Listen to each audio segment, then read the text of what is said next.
আসসালামু আলাইকুম। নাহার কিচেন থেকে আপনাদের সবাইকে ওয়েলকাম জানাচ্ছি। কাঁঠাল আমাদের জাতীয় ফল। এর বিশেষত্ব হচ্ছে এর কালারটা। এই কালারটা আমরা সাধারণত অন্য কোনো ফলে পাই না। এতে রয়েছে মাইক্রো মিনারেল এবং ভিটামিন। এতে ভিটামিন এ এবং সি থেকে শুরু করে অলমোস্ট সবগুলো ভিটামিনই আমরা এর ভিতরে পেয়ে থাকি। বিশেষ করে কাঁঠালের ভিতরে প্রচুর পরিমাণ ফাইবার আছে। এটা একটি বাৎসরিক ফল। এই ফলটা ছোট বাচ্চাদেরকে আমরা কিভাবে খাওয়াবো অনেক সময় বুঝতে পারি না।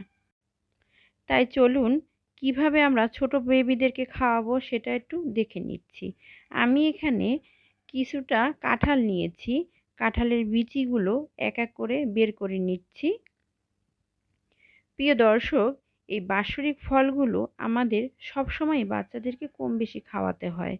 তো এর ভিতরে তো প্রচুর পরিমাণে আঁশ থাকে, তাই আমরা ছোট বাচ্চাদেরকে খাওয়াতে পারি না। তাই এই পদ্ধতিতে আমরা একটু হলেও আমাদের বাচ্চাদেরকে খাওয়াতে পারবো। আমি কাঁঠালের কোষগুলো একটু ছোট করে ছিঁড়ে নিচ্ছি, যাতে ব্লেন্ডার করতে একটু ইজি হয়। আমি এই কাঁঠালের সাথে আরও দিয়ে দিচ্ছি কিছুটা বাদাম। বাদামটা আমি আগেই ভিজিয়ে রেখেছি। আমি এক এক করে সবগুলো বাদামের ছোলাই উঠিয়ে নিচ্ছি। প্রিয় দর্শক, বাদামটা আমি ব্যবহার করছি কাঁঠালটা আরেকটু শক্তিশালী করার জন্য। যেহেতু বাদামটা আমাদের বাচ্চাদের খাওয়ানো অনেক দরকার, খাওয়াতে পারি না, তাই একটু একটু যদি অ্যাড করে দিই তাহলে আরেকটু ভালো হয়। আর সাথে আছে দুধ। আমি এখানে সবগুলো উপকরণ একসাথে নিয়ে নিয়েছি। এখন ব্লেন্ডার করার জন্য আমি ব্লেন্ডারের ভিতরে এক এক করে সবগুলো উপকরণ ঢেলে দিচ্ছি। সবগুলো উপকরণ দেওয়ার একটাই উদ্দেশ্য, যাতে আমি বাচ্চাকে খাওয়াতে পারি। আমাদের বাচ্চারা এতটা ডিজিটাল যে ইচ্ছা করলেই আমরা অনেক কিছুই খাওয়াতে পারি না। তো এইভাবে আমরা ওদেরকে খাওয়াতে পারি। প্রিয় দর্শক, এমনিতেই দেখুন কালারটা কত সুন্দর লাগছে এবং প্রত্যেকটা জিনিসই খুবই স্বাস্থ্যসম্মত। আমি এখন একটু ব্লেন্ডার করে নিচ্ছি।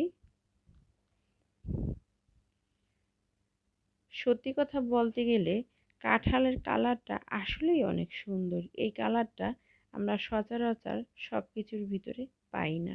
দেখুন দর্শক, দেখতে কতটা সুন্দর লাগছে। তো এইভাবে আমরা আমাদের বাচ্চাদেরকে খাওয়াতে পারি। তো এখন আমি একটা বাটিতে ঢেলে নিচ্ছি। প্রিয় দর্শক, আমার আজকের ভিডিওটা যদি আপনাদের কাছে একটু ভালো লেগে থাকে তাহলে আমার চ্যানেলটা অবশ্যই করে সাবস্ক্রাইব করবেন এবং ছোট বাচ্চা থাকলে অবশ্যই ট্রাই করে দেখবেন। আশা করি ওরা খুব মজা করে খাবে এবং আমাদের বাচ্চাদেরকেও একটু খাওয়ানো হবে। তো প্রিয় দর্শক, আজ এই পর্যন্তই। নেক্সট টাইম দেখা হবে নতুন কোনো রেসিপি নিয়ে। সেই পর্যন্ত আপনারা সবাই ভালো থাকুন, সুস্থ থাকুন। আল্লাহ হাফেজ।